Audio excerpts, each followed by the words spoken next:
Hello, Bigfoot Tony here. So let's start from the beginning of the sighting. Here we have a branch which is clearly not clearly, we can't see clearly, but more or less clearly that the subject here is letting go of the branch and letting it sort of swing back. We play that, we'll see. And you can see the head sort of going forward and back as if the figure, the creature subject is reaching for the stick, leaning forward.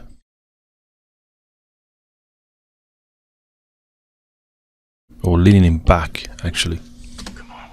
And then forward again. There, back and forward, back. As if sort of interacting with the branch. Could possibly also be a young one holding on to the branch and letting it go, and it could also be the foot of the adult. We don't know. But what it isn't is a bird flying away. Okay, I'm not sure if this actually helps, but there's contrast added.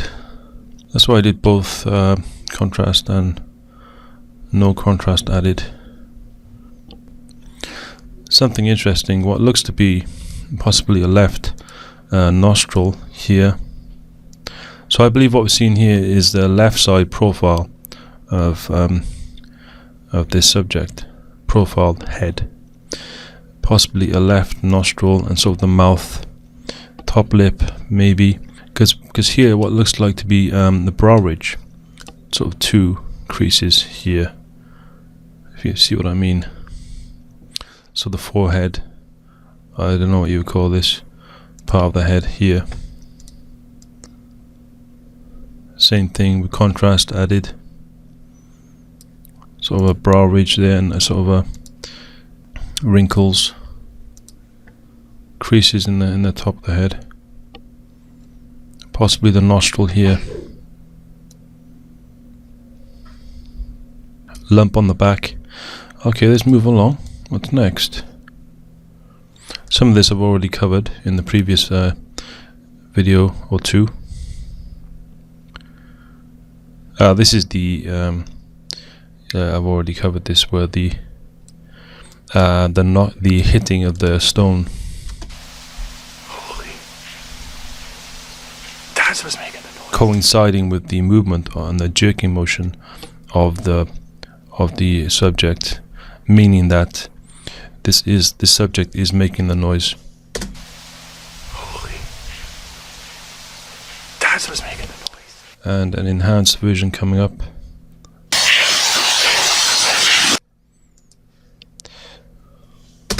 I will replay that.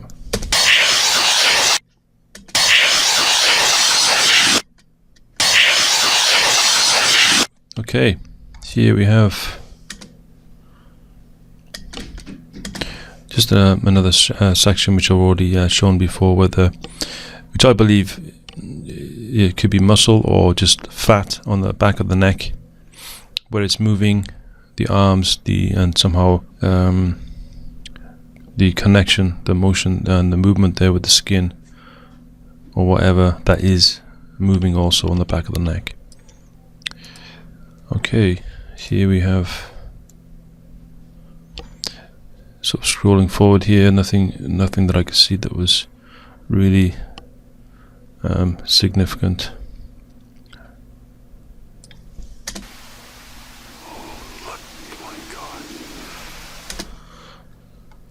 As always, I'll leave the link, the original link.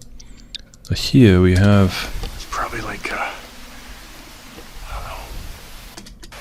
It's probably like an interesting point, an interesting part where the subject moves the head up here, and we see an eye. Now, whether that eye is belonging to the adult, or a young one possibly clinging to the head, which is something that's been looked into by Thinker Thunker and MK Davis and myself. A young one, then it's difficult to say what the eye is belonging to, but here we can see an eye, or what looks like an eye, blinking. We scroll back and forth here.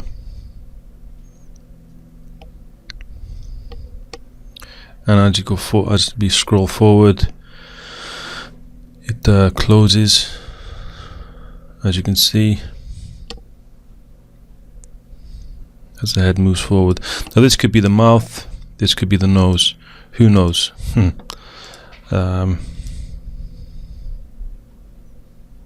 It's just kind of a jumbled mess, really. If there is a young one on the head, clinging on as even monkeys do sometimes, then it would make sense that it's covering the face and we don't know what's what. So being as it would be quite well camouflaged. Here is where I explained that it's not a bear, because we can clearly see that the leaves in the foreground are creating this illusion that it has a snout and it's opening its mouth, when in fact it's not. It's just the leaves in the foreground creating the gap here and also here. A false illusion, false outline. Here is a lump on the back, kind of, and you can see where it's moving. So I thought that was interesting. But whether it's actually moving on its own, the lump on the back, or it's moving because of the way the larger individual is moving, I don't know. I'll play that. Stabilized.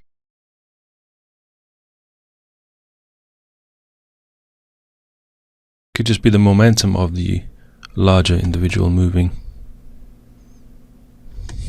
But nonetheless, it does seem to be a separate object, or unless it's connected, like a tuft of hair, some kind of hair, and we have almost like possibly like a bald spot here, kind of a red color, reddy.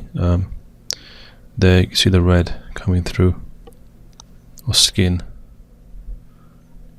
Something here interesting. But given the angle, and the view, we're not really able to make out many things, unfortunately. Here's an interesting part.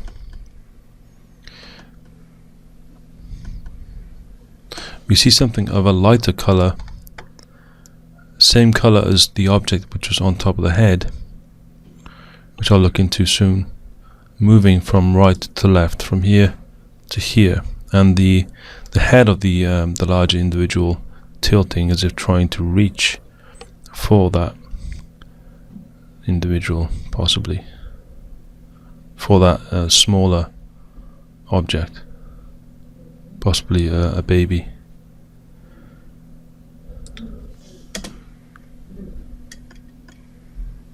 Look at that hair, skin moving. It's difficult to know what's going on here, but something is certainly going on. I wanted to show this part because some people are saying that it's odd that he would show point the camera to his own face. Well, I think this is definitely something that he's used to. It's definitely something that he has done in past videos. So it's kind of a natural thing for him. Maybe he feels some security, safety when he does that. I don't know. And why fix his hair? Why does he have time to fix his hair? Well, the hair is in his eyes. You can't see. It's gone.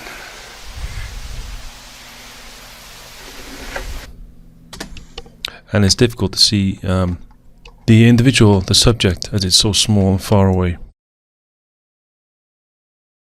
Okay, here we have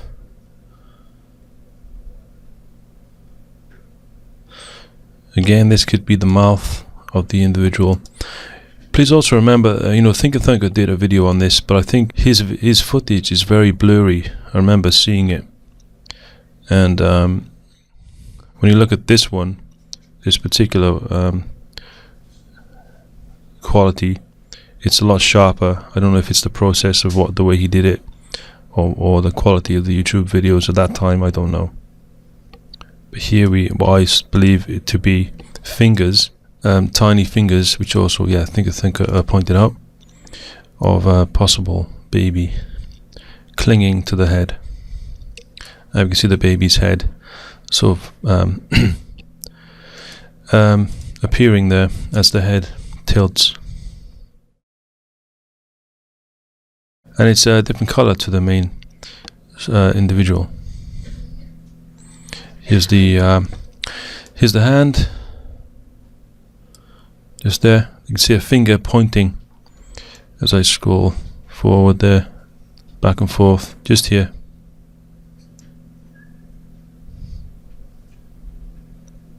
I'm not 100% sure, but I think so. And here's the head, closer. What I think is the nose and eyes here, and possibly a right ear of the possible baby there.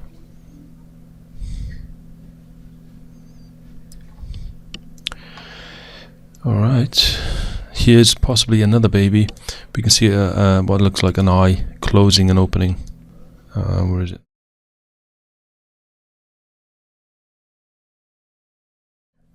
Like I say, I'm not sure about that one either, but it's interesting anyway. And here's where it walks away. Look at this. Holy. Look at the size of it. Look at this. Holy. Look at this. Holy. Look at this. Holy. Holy. And here is where we see, as it walks away also, we can see just a small white object, which was which was on the head of the main subject here as it walks past the tree. Just see through the gap there.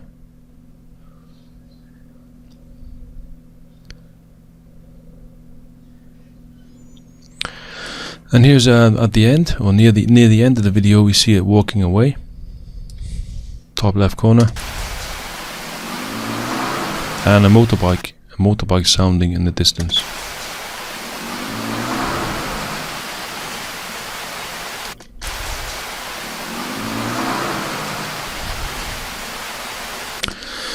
So this is not in the wilderness. It's not in as far as I know. And clearly, and here's a jogger also. Well, I think it's a jogger. It looks like it's somebody jogging. Just here, between these two trees, we see a white object, like a white shirt, white top, and somebody jogging along. What appears to be jogging anyway. So it's somewhere where there is a public path, possibly. That doesn't automatically mean that Sasquatch, cannot possibly be in public paths. It's less likely, I guess, but still certainly possible for there to be Sasquatch near public. So even if this is a person running and there's a dog, possibly his dog, the person's dog, and also a motorbike in the background, doesn't automatically mean that it's not a Sasquatch. Okay, well, let me know what you think. Thanks for watching.